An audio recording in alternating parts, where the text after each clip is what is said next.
I have a file reviewer who doesn't know what they're doing and they get that, totally appealing. If that's the case, move on to the next claim. Every minute that you spend thinking about how wrong you've been, you're never going to get that minute back in your life. Vegetables are what food eats. So you think you could just wait until a deployment comes along to apply for this or that license?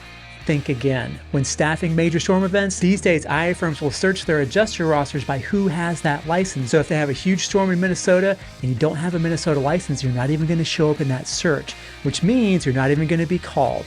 Fact, the busiest adjusters have the most licenses. Get a discount on your next licenses at adjusterpro.com using Adjuster TV at checkout. To that point, we're talking about that between your stimulus and response, right? And you're creating some space in there so that you have the freedom to make a good choice and think about it versus making a reaction versus a response. The insurance company is, we're talking about damage and you're making a call on a roof, even though it might come up later on a reinspection and maybe it's you that goes back out and has to deny it again, or somebody else goes out there and pays for it. No matter what, the insurance company is going to have your back 99.9% of the time. The 0.01% of the time where they don't, where you have the scenario where you have a file review that's saying, it could be unethical. I don't know. It's not good practice to adjust the claims from the desk, to override what the adjuster who is standing on that roof is saying about this roof and saying, you got to take it out. And, I might try to appeal that to them and then maybe ask why. And then if they still send it back and then they want me to, I've never had this happen, by the way. I have had certain things happen kind of like that. And then I'm going to appeal once to them and then I'm going to my manager and saying, hey, listen, I just want to make sure I'm in line with the estimating guidelines and so on and so forth. I'm going to send you this claim number that I just got it kicked back for these reasons. I think we should pay for this. File review saying the pictures aren't backing it up. So are my pictures bad, right? I'm going to make an assessment, right? But I'm not going to spend any more time than that on it, especially if it does mean the difference between like a $600 fee bill or a $275 fee bill. I won't take the first no at face value, especially if I'm like, bro, this roof is, if it's borderline and I'm like, if I stand up on the roof going, I guess this is kind of 7 hits here, and I end up totaling it out. Then maybe I'm not going to argue with it. But I'm not, if my manager is even like, well, no, I'm not making a capital case out of it. It's done.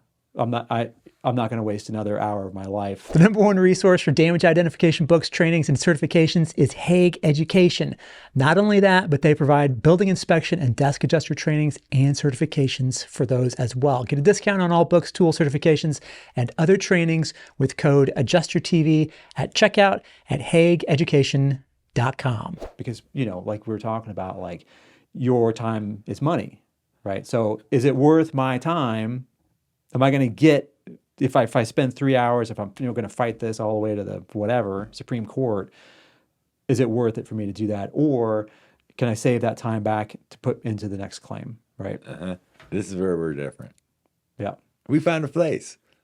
Woohoo! Kind of different.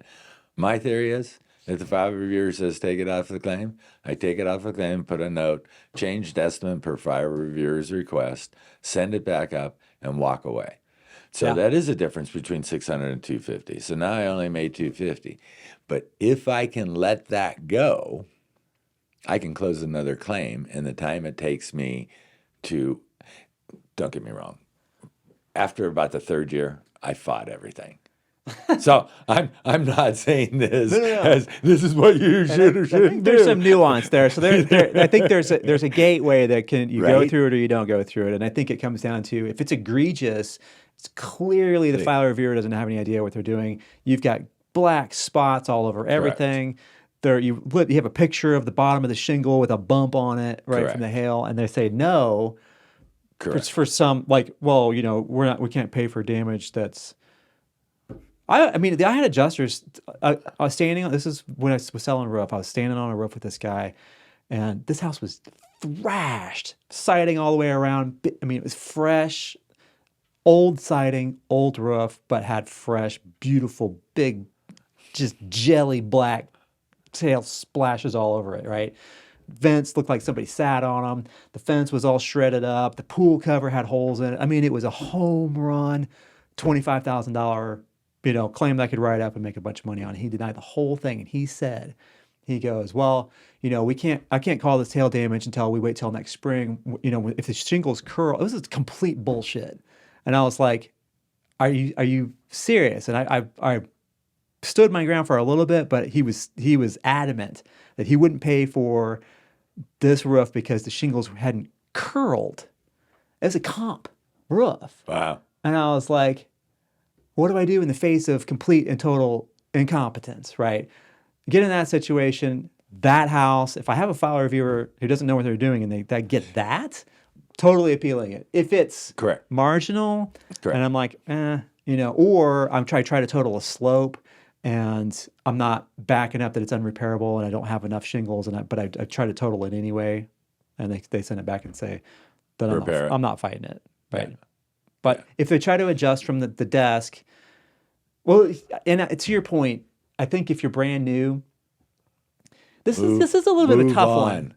It is kind of tough, but at the same time, I guess you got to pick your battles on this, right? Yeah, I was just talking to a graduate the other day on this issue, right? Yeah. He was on the roof. He knew there was enough damage to buy that roof. It was like a 50 square roof, right? So it's an $800 claim to him. Oh yeah, for sure. And when the file reviewer said take it off, now it's only a $200 claim. My point is, if I'm fighting the battle because of the damage, that's one thing. Yeah. If I'm fighting the battle because you took my money from me, that's another thing. And what I'm saying is, it doesn't matter. If that's the case, move on to the next claim, because all in all, every minute that you spend thinking about how wronged you've been you're never going to get that minute back in your life. Right. And if you take that 6 hours of sleep that you don't get tonight because you're thinking about how much you hate that file reviewer, you could have closed another claim, made another $400, so in your extra hour, and then slept and had a good night's sleep to start tomorrow. Yeah. Right? Start fresh. So there is nuance to what we're talking about. Yeah. And as a new adjuster, you're not a guy or Matt that can actually make that call. Right. That can actually stop and do that. And even Jordan, when I was talking to him the other day, I was like, man, you're spending a half an hour whining to me, which is a half an hour you could be closing the claim. Yeah. And just move on. File reviewers and desk adjusters, more and more in today's market, are as untrained, and you and I talk about this all the time, are as untrained as new adjusters. Yeah, for sure. So if you've been in the field 2 or 3 years, or when, for the people we're talking to, you've been in the field for 2 or 3 years, you're going to be dealing with people that are going to be reviewing your claims that do not have as much experience as you do. You can be mad at them. You can go on Facebook and mention their name. You can do whatever you want to do, but it is a waste of time, right? Yeah. If it's repeated, then you go to your manager and you say, hey, can you look at these couple claims and I'm feeling like I've been doing this 3 years and I'm feeling like I don't know what the hell I'm doing. Yeah. And let that manager go back to the file reviewers and figure that out. Yeah. That claim that Jordan did was that roof was going to get bought. There's no question that roof was going to get bought. He showed me the photos, right? So is the insurance company trying to rip him off and not pay him, or the IA firm? No. It's a bad file reviewer. It got up here. Desk adjuster looks at his work and says, oh, my God. Calls the insured up and says, well, we're sorry, we're going to buy your roof. Does he get that money? Sometimes. Yeah, probably not. Probably not. But that's okay. I mean, It's just keep moving. Yeah. Our whole game is about how efficient are we at closing files. And the more Yes. efficient we are at closing files, I can bitch for an hour or I can close a file. Well, there's more money in my pocket than this. So a real quick thanks to NACA for sponsoring this part of the video and for supporting Adjuster TV. You know, we're getting close to conference season for our industry, and now is really the time to think about getting your tickets to the National Association of Catastrophe Adjusters Convention this February 9th through 13th in Little Rock, Arkansas.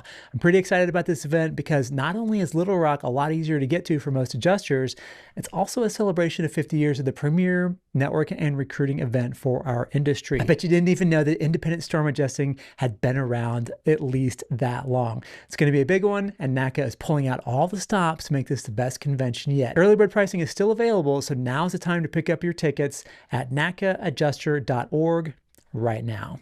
You will have to deny claims as an adjuster. Learn how to do it with style in this next video.